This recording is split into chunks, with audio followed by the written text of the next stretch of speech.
Assalamualaikum warahmatullahi wabarakatuh. Perkenalkan, nama saya Amalia Agustina dengan NIM G1D02.002. Di video kali ini akan menjelaskan penelitian yang termuat dalam artikel yang berjudul Aplikasi Persamaan Diferensial pada Model Pertumbuhan Populasi dengan Pertumbuhan Terbatas. Adapun latar belakang atau alasan diangkatnya penelitian ini, jadi salah satu ilmu matematika yang banyak digunakan untuk menyelesaikan permasalahan sehari-hari adalah persamaan diferensial. Dalam hal ini, persamaan diferensial melibatkan turunan yang dapat diinterpretasikan sebagai laju perubahan, salah satunya laju perubahan populasi. Dari laju perubahan populasi ini akan dijadikan model pertumbuhan populasi yang nantinya dapat digunakan untuk melihat perkembangan suatu daerah sehingga dapat membantu pemerintah daerah dalam mengambil kebijakan untuk kemajuan daerah tersebut.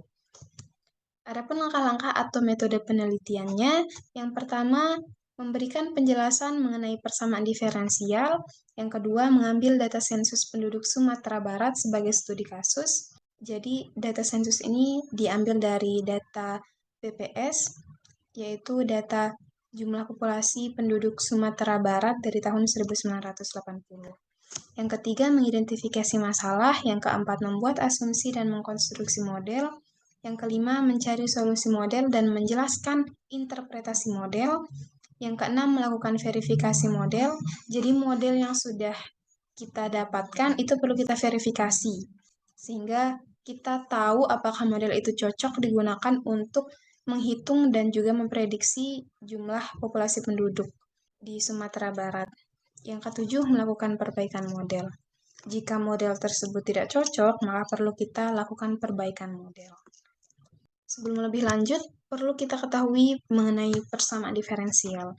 Jadi persamaan diferensial adalah persamaan matematika dalam suatu fungsi satu variabel atau lebih yang menghubungkan nilai fungsi itu sendiri dan turunannya dalam berbagai orde.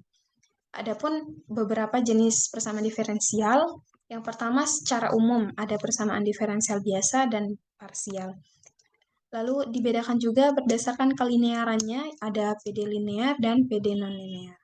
Jadi misalkan contoh persamaan ini merupakan persamaan diferensial biasa orde 2 berderajat 3.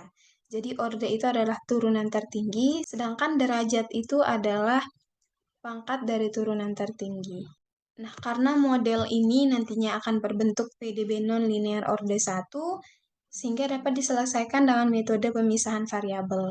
Untuk PDB non-linear orde 1 itu seperti ini, yang nanti kedua ruasnya diintegralkan untuk mendapatkan solusinya, yaitu Y sama dengan Fx. Berikut hasil dan pembahasan. Kita misalkan populasi itu P dan waktu itu T. Jika P0 menyatakan jumlah populasi awal saat T sama dengan T0, maka PT adalah jumlah populasi pada waktu yang akan datang, yakni saat T sama dengan T1. Jadi T0 ini nantinya akan kurang dari atau sama dengan T, dan T ini kurang dari atau sama dengan T1. Banyak faktor yang mempengaruhi jumlah populasi penduduk. Namun dalam hal ini, faktor yang dipertimbangkan adalah kelahiran dan juga kematian. Jadi rumus untuk mengetahui populasi baru, yaitu PT plus delta T adalah populasi awal, PT, ditambah dengan laju kelahiran, dikurangi dengan laju kematian. Nah, karena kedua ruas ini sama-sama mengandung delta T, jadi kita bisa bagi, sehingga diperoleh suatu model persamaan diferensial, yaitu dP per dt sama dengan Kp. Dengan syarat awal, PT0 sama dengan P0. Lalu dari model 1 yang tadi, kita perlu cari solusinya dengan metode pemisahan variabel seperti ini.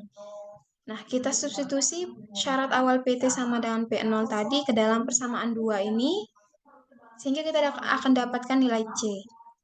Sesudah itu nilai C kita substitusi ke persamaan 2, sehingga kita akan mendapatkan model seperti pada persamaan 4. Nah, model inilah yang disebut dengan model Malthus. Nah, selanjutnya adalah proses memverifikasi model Malthus ini. Jadi untuk melihat apakah cocok atau tidaknya, kita bisa verifikasi menggunakan data sensus yang sudah kita ketahui, yaitu data sensus di tahun sebelumnya.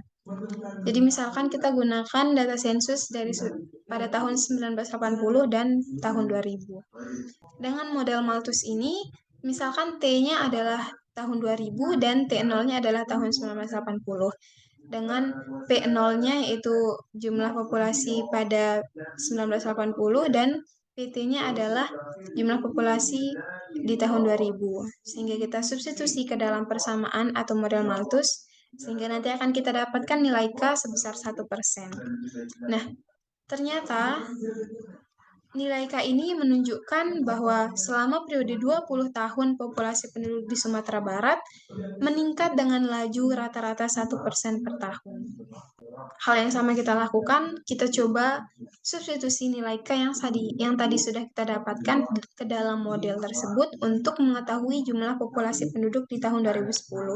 Ternyata didapatkan populasinya sekian, namun ternyata berdasarkan sensus penduduk pada tahun 2010, yaitu sebesar 4 juta sekian. Nah, dalam hal ini berarti prediksi yang diperoleh meleset dengan error 3%. Jadi hasilnya tidak sama dengan sensus penduduk yang ada, dan ternyata errornya sebesar 3%. Begitu juga kita coba lakukan di tahun 2018. Ternyata prediksi juga meleset dan errornya sebesar 7%. Begitu pula kita coba di tahun yang akan datang, kita prediksi jumlah populasi penduduk di tahun yang akan datang, dan didapatkanlah hasil seperti ini. Nah, berdasarkan data populasi penduduk Sumatera Barat untuk beberapa tahun, ternyata model Malthus tersebut tidak cocok, khususnya pada tahun-tahun terakhir. Nah, hal ini menunjukkan bahwa untuk jangka waktu panjang, populasinya melebihi kapasitas area atau daya tampung, sehingga hasilnya tidak masuk akal. Sehingga sebagai solusinya perlu kita lakukan perbaikan model. Perbaikan model dengan pertumbuhan terbatas, yaitu membatasi maksimum penduduknya sebesar M. Model pertumbuhan populasi dan pertumbuhan terbatas disebut juga dengan model Verhulst. Jadi, menurut model Verhulst, submodel sederhana untuk K dapat ditulis sebagai berikut. Nah, substitusi K ini ke dalam persamaan 1, ke dalam persamaan awal yang tadi, yaitu dP per dt sama dengan K dikali P. Kita substitusi K sehingga didapatkanlah ini. Nah, lalu kita temukan solusinya dengan menggunakan metode pemisahan variabel, sehingga didapatkanlah persamaan 6 ini. Substitusi lagi syarat awal yang tadi PT0 sama dengan P0 ke persamaan 6, sehingga diperoleh C untuk kasus P kurang dari M. Jadi populasinya kurang dari nilai M atau batas maksimal tadi. Diperoleh nilai C sebagai berikut. Lalu kita substitusi nilai C itu tadi ke dalam persamaan 6, sehingga kita dapatkanlah persamaan 7 ini. Nah, persamaan 7 ini kita eksponensialkan kedua ruasnya, sehingga didapatkanlah solusi seperti ini. Jadi, solusi model pada persamaan 4 atau solusi model dari model Malthus yaitu ini. Nah, dari model Verhulst ini, maka kita bisa buat kurva logistik populasi pertumbuhan penduduk. Bisa dilihat bahwa ketika T menuju tak hingga, maka nilai PT akan mendekati M. Atau ditulis PT menuju M ketika T menuju tak hingga. Jadi seiring bertambahnya waktu, populasi penduduk akan mendekati nilai M, namun akan kurang dari M ini karena M adalah batas maksimalnya. Nah, jadi kesimpulan dari penelitian ini adalah salah satu aplikasi persamaan diferensial dapat dilihat pada model pertumbuhan populasi dengan pertumbuhan terbatas. Kemudian dengan mengambil contoh studi kasus pada populasi penduduk Sumatera Barat, dari model pertumbuhan Malthus yang dikonstruksi diperoleh bahwa model ini tidak cocok untuk memprediksi populasi penduduk pada jangka waktu panjang, karena populasinya berkembang secara eksponensial. Jadi sebagai solusi dilakukan perbaikan model tersebut menjadi model Verhulst. Akhirnya diperoleh suatu model pertumbuhan logistik yang lebih baik dari sebelumnya. Model ini dapat digambarkan dalam bentuk kurva logistik seperti yang tadi. Sekian, terima kasih. Wassalamualaikum warahmatullahi wabarakatuh.